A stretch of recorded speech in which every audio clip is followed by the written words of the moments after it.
Cristiana, muito obrigada por ter aceitado participar dessa conversa. Eu tenho aqui umas perguntas que eu vou te fazer sobre a sua trajetória acadêmica, mas a gente pode ir desviando delas, e mudar um pouco o assunto conforme for acontecendo. E a ideia é que os alunos do curso de arqueologia da UFP possam conhecer um pouquinho mais sobre a autora dos textos que fazem parte da nossa referência bibliográfica. Tá? Muito obrigada por ter aceitado participar dessa conversa. Obrigada, Fernanda, é um prazer, eu adoro dar aula, adoro falar com os alunos e desde já fico à disposição também, se eles quiserem depois continuar essa conversa por e-mail, a gente está aí, acho bem importante isso. Então, vou te fazer a primeira pergunta. Como foi o seu envolvimento com arqueologia? Assim, por que que você decidiu que ia se tornar uma arqueóloga? Acho que tem dois fatores aí. Primeiro, desde pequena, eu lia os livros do Monteiro Lobato, sobretudo aqueles livros que eles se referiam à história antiga, Grécia, Roma, os 12 Trabalhos de Hércules, eu ficava fascinada por isso, e eu descobri que existia uma profissão que chamava arqueologia, e resolvi que queria ser arqueologia. Mas aí, é lógico, se eu tivesse expresso essa vontade numa família qualquer, talvez isso não tivesse ido à frente, mas meus pais, eu tenho um pai antropólogo e uma mãe cientista política, e acharam lindo e super me incentivaram, né? Então, foi meio por aí, assim, e aí eu sempre soube que era isso que eu queria, apesar de não saber muito o que era arqueologia, né? A gente tinha aquela visão muito romântica ainda, eu vou lá, escavar as pirâmides do Egito, e mas aí, ao longo do colégio, eu fui procurando saber e tal, e quando chegou a hora de escolher um curso para entrar na faculdade, eu morava em São Paulo, na USP não tinha curso de arqueologia, meus pais me apresentaram um professor que eles conheciam que era arqueólogo, e era o Piano Bezerra de Menezes. E ele tinha muitas pessoas que procuravam ele, né, com esse papo de querer ser arqueólogo e tal, e ele já jogava logo um balde de água fria nas pessoas, mas você nem sabe o que é arqueologia, vai ler, não sei o quê. E eu fui ler e tal, e aí ele falou, tá bom, você vai fazer arqueologia, mas você vai fazer arqueologia brasileira. E eu, como todo mundo naquela época, né, eu estava saindo da faculdade formada, acho que 80 e poucos, né, não tinha nem ideia do que tinha no Brasil de arqueologia, e aí começou a minha jornada na arqueologia brasileira, né? Comecei a ler, e depois ele, ao longo da graduação, eu já tinha uma interlocução boa com ele, e depois ele foi meu orientador de mestrado. Então, foi assim que eu entrei. Com muita sorte, eu acho, muito bem orientada logo no começo, né? Verdade. E qual foi o primeiro trabalho de campo que você fez? Olha, naquela época, a gente na faculdade escrevia carta para todo mundo que a gente conhecia de arqueólogo, perguntando se podia participar do campo, né? Eram poucos, e assim, os contatos que a gente tinha também eram poucos e tal. Então, eu escrevi para algumas pessoas logo no primeiro ano da faculdade. Escrevi para André Prus, escrevi para Eurico Miller e escrevi para Nied Guidon. E o Eurico Miller me respondeu dizendo que ele não aceitava mulheres no campo dele, o que era, hoje isso seria chocante, né? Mas na época eu falei, tá bom, né? Próximo, né? E o André Prus, acho que nem me respondeu, não me lembro bem, porque era uma coisa muito assim de pegar só os alunos de Minas, né? E o Piano não era exatamente um arqueólogo muito bem entrosado, assim, de todo esse grupo de arqueólogos brasileiros, e aí a Aniede falou, tá bom, eu estou fazendo Ela tinha herdado um projeto de salvamento no Uruguai, a Madame Alperer tinha morrido alguns anos antes, e ela herdou esse projeto de salvamento no Uruguai, e lá fui eu, peguei um busão e fui para o Uruguai, então foi meu primeiro trabalho de campo foi com ela, também tive muita sorte, né? E cheguei lá absolutamente crua, nunca tinha pego numa colher de pedreiro, nunca tinha visto uma escavação de fato, né? E logo, e também foi uma coisa muito legal, porque ela me botou numa quadrícula e e me explicou, né, como é que escavava, e não sei o quê, era decapagem, tinha que ter bastante cuidado, e logo na minha quadrícula apareceu uma pedra enorme com sepultamento embaixo, então foi um enorme aprendizado, assim, né? E desde então você pensa que a sua experiência com a arqueologia ela tem acontecido mais em campo, mais em laboratório, nos dois ou em outros espaços? Então, desde então foram mais de 30 anos aí de carreira, né? E foi mudando, foi primeiro mais em campo, os projetos que eu participava eram projetos clássicos de arqueologia, né? A gente fazia um grande campo, depois laboratório e os textos em cima dos resultados, e ao longo da vida eu fui passando não só de região, né? Eu fiz o meu mestrado sobre sambaquis fluviais, que era muito campo. Depois eu comecei um projeto de doutorado no Brasil Central sobre aldeias circulares, também era bastante campo, mas já olhando muitas das coleções que já tinham, né? Porque já tinha bastante trabalho sido feito. E aí, quando eu vim para a Amazônia, para trabalhar na Amazônia, aí eu comecei direto a olhar coleções de museus. Então, eu diria que não é nem laboratório, é um trabalho com coleções. Hoje em dia, é basicamente só isso que eu faço. Eu participo de projetos de campo ainda, eu participo do projeto Monte Alegre, então, quando tem escavação, eu vou. E adoro escavar, adoro estar dentro de um buraco. Sinto muita falta às vezes, né? Mas hoje em dia o grosso do meu trabalho é analisando objetos inteiros ou semi-inteiros que em geral estão nas coleções de museus, né? Então é uma trajetória legal assim, porque eu tenho mostrado e formado muitos alunos que a arqueologia não é só escavação, não é só campo, né? E a gente tem que também começar a pensar numa arqueologia sustentável aí, né, de parar de trazer coisa para o museu e começar a trabalhar com o que já tem. E tem muita coisa inexplorada dessas coleções que a gente sempre desprezou, porque não tem dados de proveniência, não tem origem, não sei o quê, mas tem os objetos inteiros. Então, para quem quer trabalhar com projeto tipológico, entender o objeto inteiro, o projeto do objeto, a iconografia, etc., é um prato cheio que foi pouquíssimo explorado na arqueologia brasileira, né? Então, pensando que você começou, quando você começou na arqueologia? Olha, o meu primeiro campo foi em 78, esse campo lá na Niedg, na Niedg no Uruguai, 78.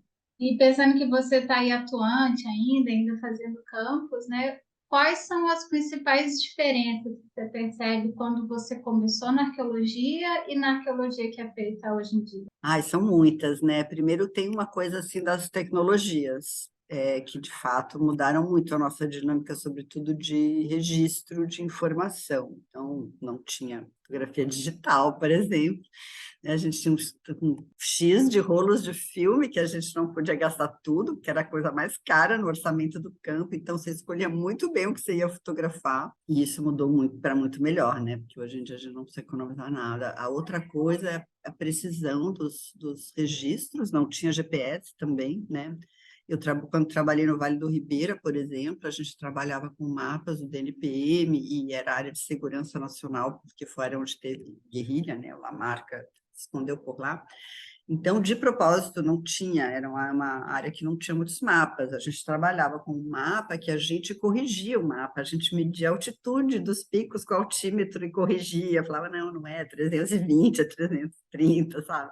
As cotas ou os rios, não, esse rio não passa aqui, passa ali. Então, a gente trabalhou com mapas muito ruins que a gente corrigia na mão e plotava os sítios. Assim, olhando a paisagem, aqui tem um pico, aqui tem um rio, aqui tem um vale, não sei o que, deve ser aqui, né? Punha aquela cruzinha.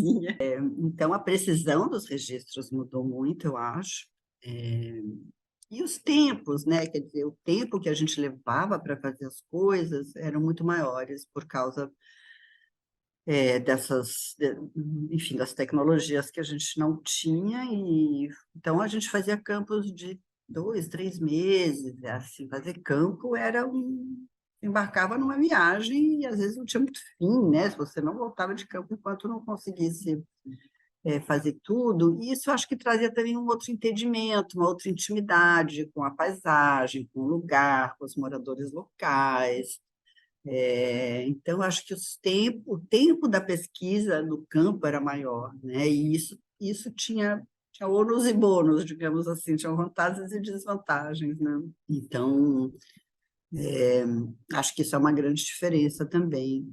E a outra coisa que eu vejo de diferença é que hoje em dia as pessoas estão muito mais atentas para uma prática mais ética. Na arqueologia isso está sendo muito mais discutido, mais falado. Na época a gente fazia da cabeça da gente, não tinham protocolos, nem de segurança também, né? Em campo a gente, sei lá, né?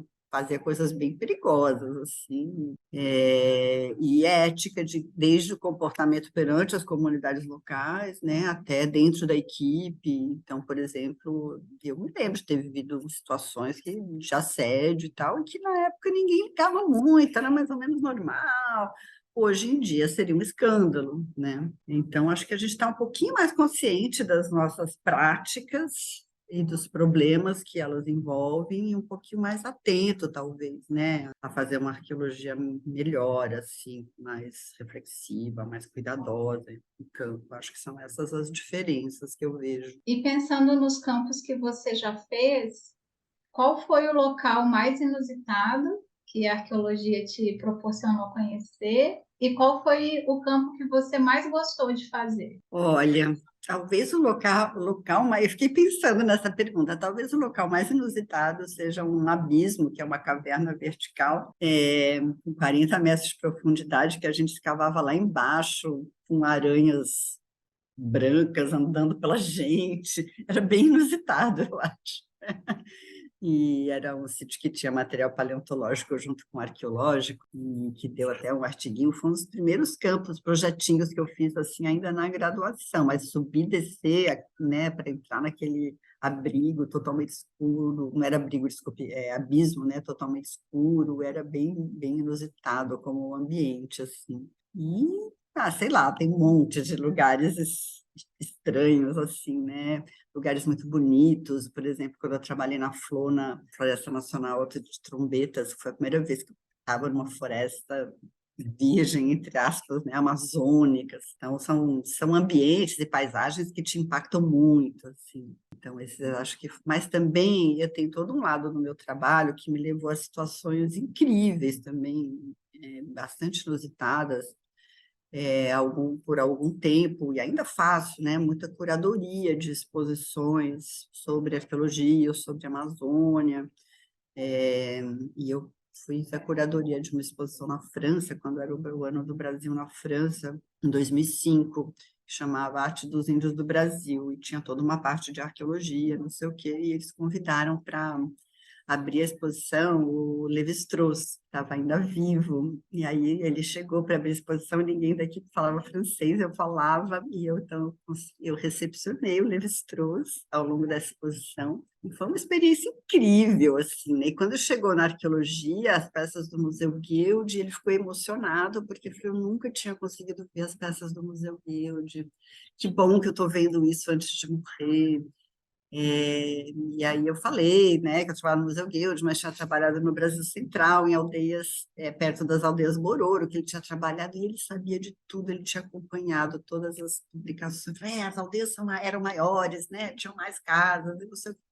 E a gente começou a ter uma conversa sobre arqueologia ali, no meio da exposição. Isso foi bem inusitado também. Essa experiência você coloca como uma das principais experiências que a arqueologia te proporcionou. Eu acho que sim. Acho que o interface com as pessoas, né? É muito legal. Conhecer Com os pessoas. alunos, com as pessoas. Acho que essa é a experiência mais legal, assim, que eu tiro da arqueologia. E agora, quais seriam as principais dificuldades que você identifica de fazer arqueologia atualmente? Nossa, são tantas, né? É, a primeira maior delas é não só a falta de recurso, mas a dificuldade, né, de conseguir recurso. Realmente, a arqueologia não é uma coisa que está na prioridade, né, da nossa política, enfim, nacional e etc. Então, isso é bem complicado, e mesmo quando a gente consegue o recurso, é tudo tão burocrático, tudo tão difícil, né? Eu estou aqui no meio de um evento, organizando o 5º Fórum de Acervos Arqueológicos, e nosso maior trabalho aqui é ficar pegando as coisas para dar certo na prestação de contas das agências financiadoras, sabe? Eu acho que assim, arqueólogo não devia estar fazendo isso, arqueólogo devia estar fazendo pesquisa, né? Então, isso é uma dificuldade. O arqueólogo, hoje em dia, ele tem que ser não só arqueólogo, mas ele tem que ser um pouco de tudo, assim, né? Outro problema que eu vejo é uma dificuldade mesmo na formação das pessoas, apesar de ter aumentado e melhorado muito. Hoje a gente tem um monte de cursos de graduação. Eu vejo que a arqueologia foi se especializando em áreas, e se fragmentando, e eu vejo que os alunos de hoje, eles têm uma visão geral, né? Eles já começam já com um projetinho de PIBIC, já se enveredam por aquele tema dentro da arqueologia, e faz muita falta essa visão mais geral da arqueologia, né, desde a história da disciplina, desde tudo que você pode fazer dentro da arqueologia, né, as pessoas entram já muito orientadas por projetos dos seus orientadores, dos seus professores, e não tem muita liberdade e nem muita visão geral, assim, do que eles não têm muita liberdade de escolha, eu acho, sobre o que eles querem fazer, né? E nisso eu vejo na formação das pessoas uma dificuldade enorme em unir teoria com prática arqueológica, mas enorme, assim.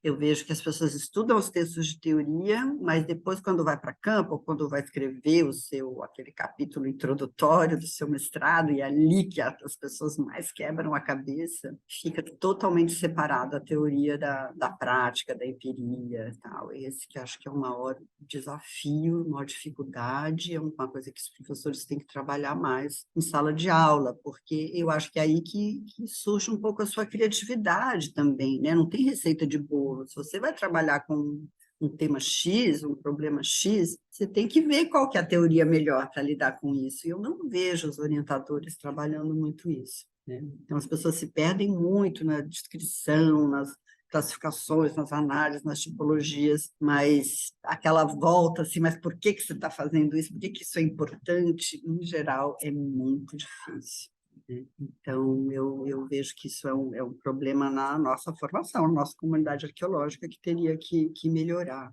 né? E essa falta de apoio geral das instituições, no governo e tal, né? Nós somos um país que não tem menor interesse pelo seu passado, então a gente acaba sendo uma profissão meio exótica, né? O tempo todo, vocês são arqueólogos, né?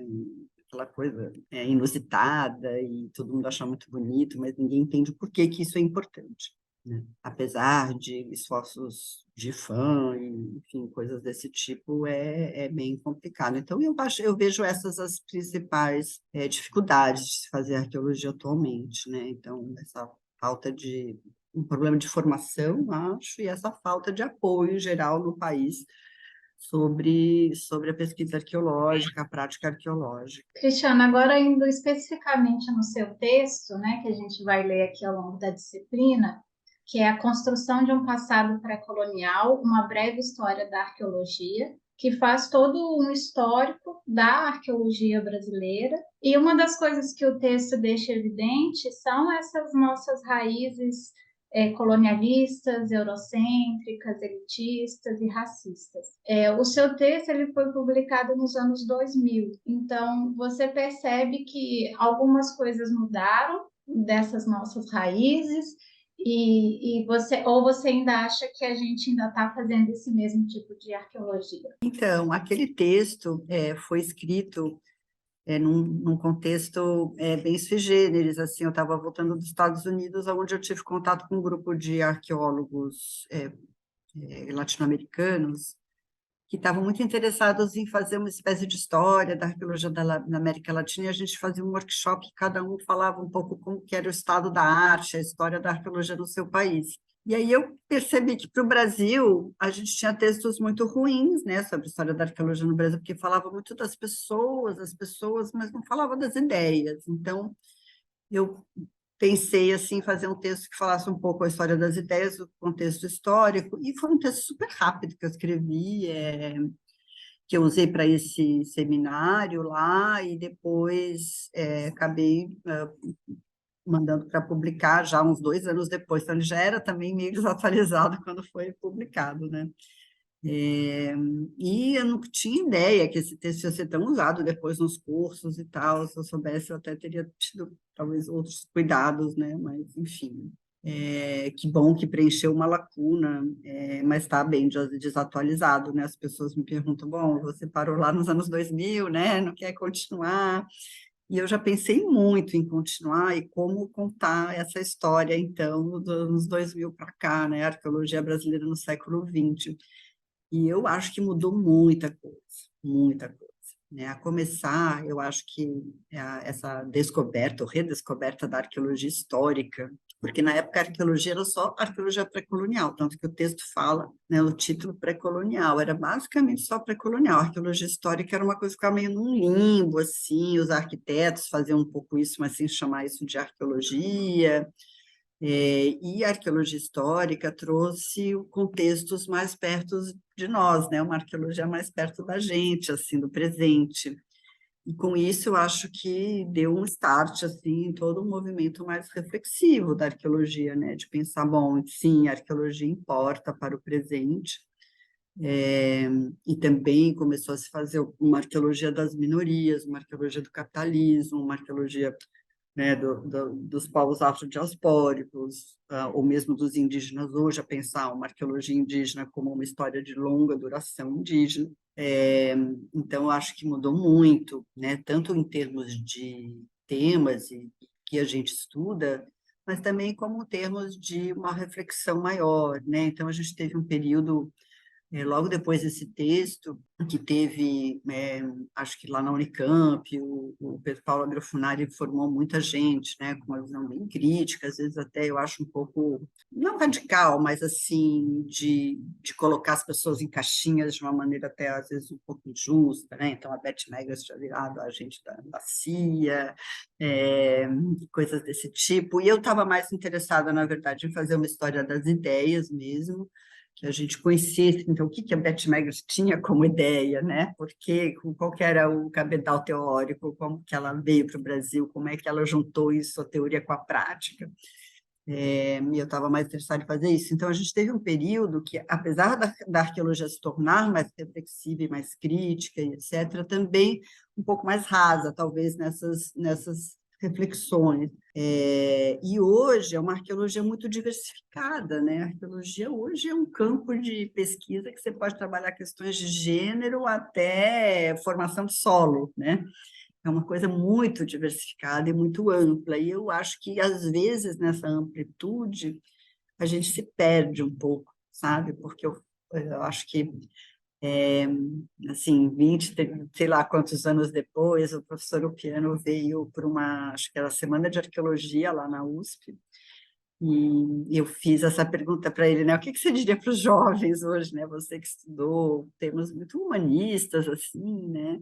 Na arqueologia, o que você diria para os jovens hoje que entram e já precisa ter uma formação boa de estatística ou de bioarqueologia, ou para poder como lidar com isso, né, com essa amplitude da arqueologia, e também eu acho que uma coisa que a arqueologia está se tornando uma ciência mais próxima das ciências biológicas e exatas, e está perdendo um pouco da sua interface com as ciências humanas, sobretudo a antropologia e a antropologia, num momento que está muito bacana, né, porque os antropólogos finalmente começaram a olhar para a cultura material, tem uma perspectiva mais histórica. Então, assim, eu fiz um pouco essa pergunta para ele, ele me respondeu, primeiro, a arqueologia é o que a gente faz dela, né?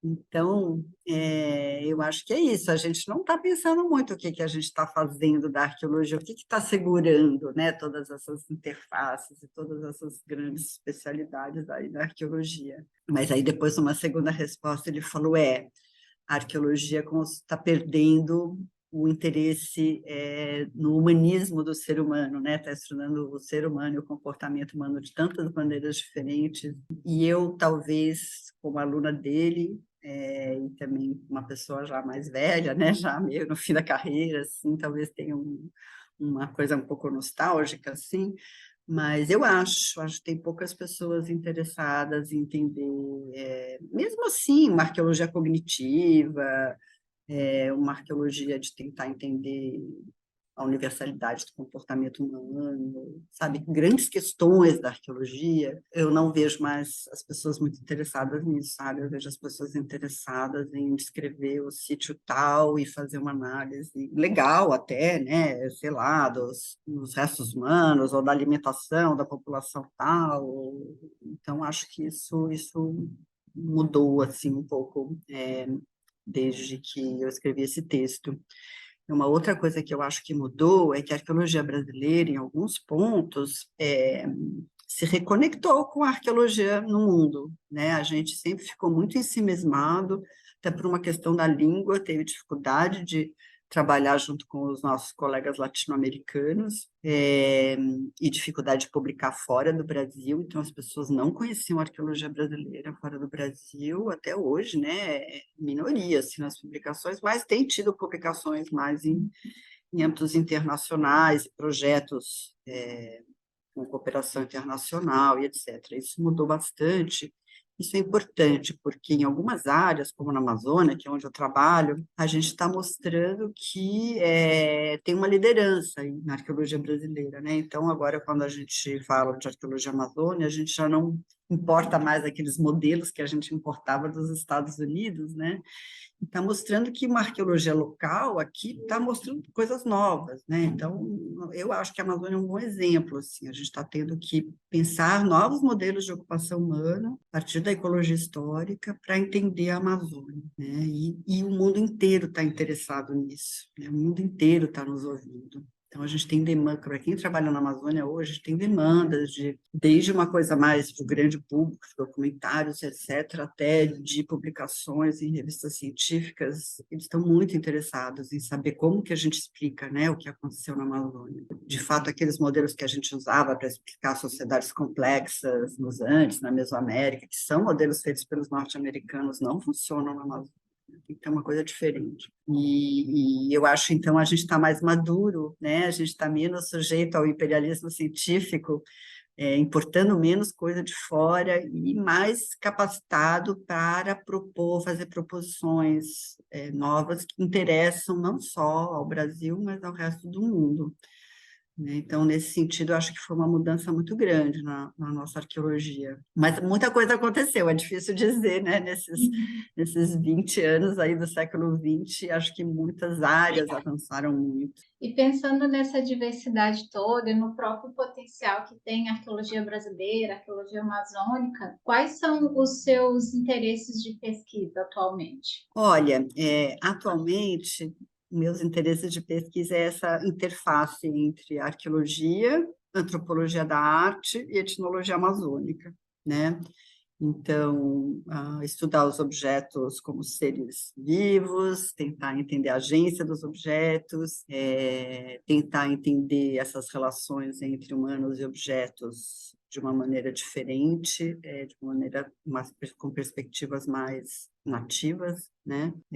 Porque a gente tem no Brasil essa possibilidade, né? A gente tem uma etnologia aí muito boa, muito crescente, né? Então, se a gente for ter que escolher uma teoria para explicar esses objetos, ela está aqui do lado, né? Ela está aqui presente. Então, trazer isso para dentro da arqueologia nem sempre é uma conversa fácil, e a arqueologia precisa de teorias mais generalizantes, né? Porque a gente trabalha com escalas temporais muito grandes, escalas regionais, às vezes muito grandes, a etnologia sempre, né, um grupo específico, um povo específico, num momento específico, mas eu acho que hoje em dia a gente tem saído teorias bem interessantes sobre cultura material, sobre relação entre seres, não só objetos, né, mas entre humanos e não humanos, e como essas cerâmicas, eu estudo cerâmica, né, então como a gente vê isso nas cerâmicas, mas outros objetos também.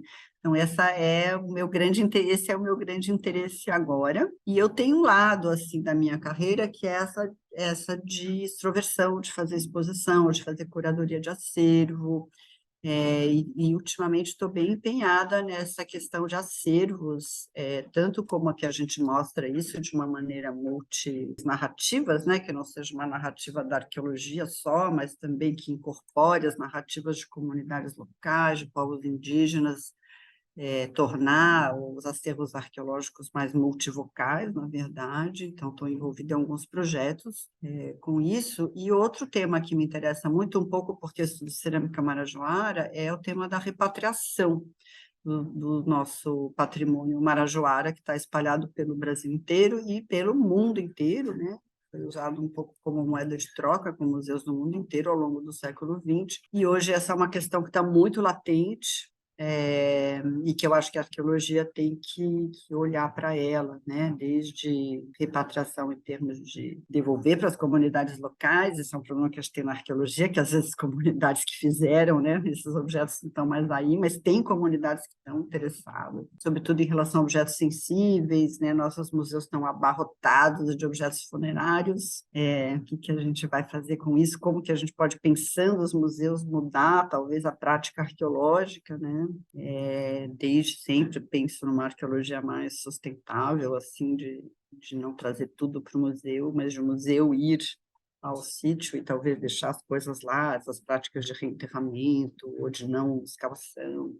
Estou bem interessada nisso e é isso. Então, é assim, buscar novas maneiras de interagir com a cultura material, oferecer novas narrativas e se reconectar com as populações locais para quem esses acervos importam, né? Então, é isso basicamente que eu tenho feito.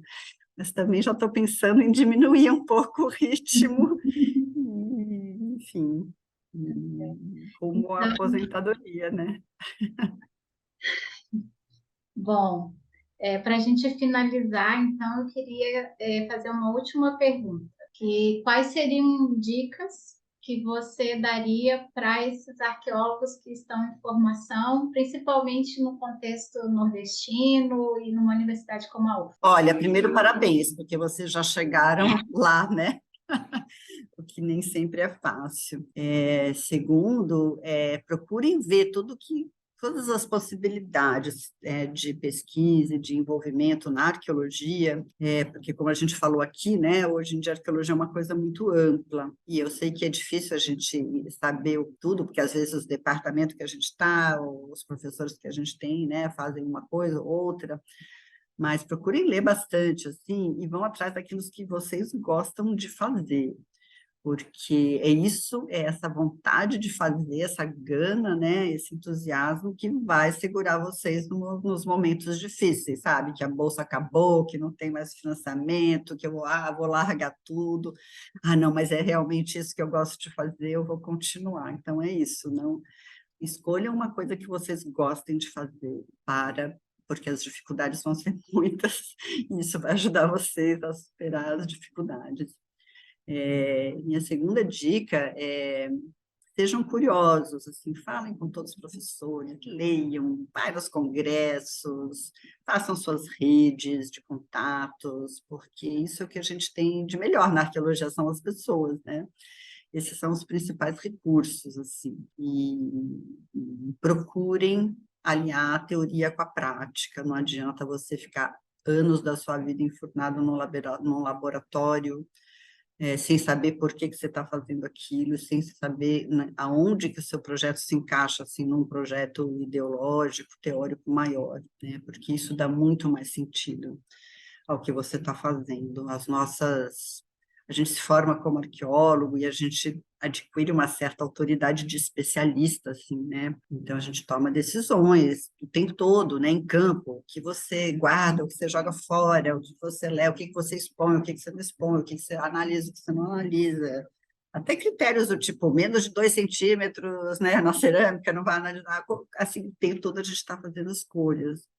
A partir de um certo lugar, que é o especialista arqueólogo que sabe fazer essas escolhas. Mas, se a gente não deixar essas escolhas muito transparentes, em termos de quais partidos teóricos que eu estou tomando, metodológicos, por que eu estou fazendo isso, tem que ser muito transparente.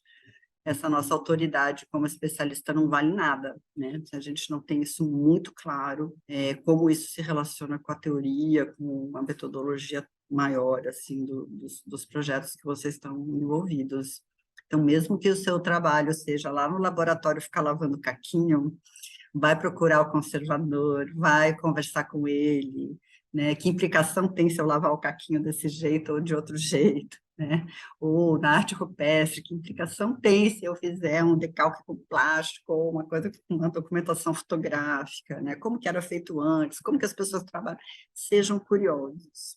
Eu acho que essa é a meu grande conselho, assim. Muito obrigada, Cristiana, por participar. Tenho certeza que vai ser ótimo eles conhecerem um pouquinho mais sobre você. Obrigada. Eu que agradeço. E como eu falei, meu e-mail é cristianabarreto@gmail.com. Eu adoro conversar com alunos. Quem tiver qualquer dúvida, queira pedir alguma dica, eu estou aí à disposição.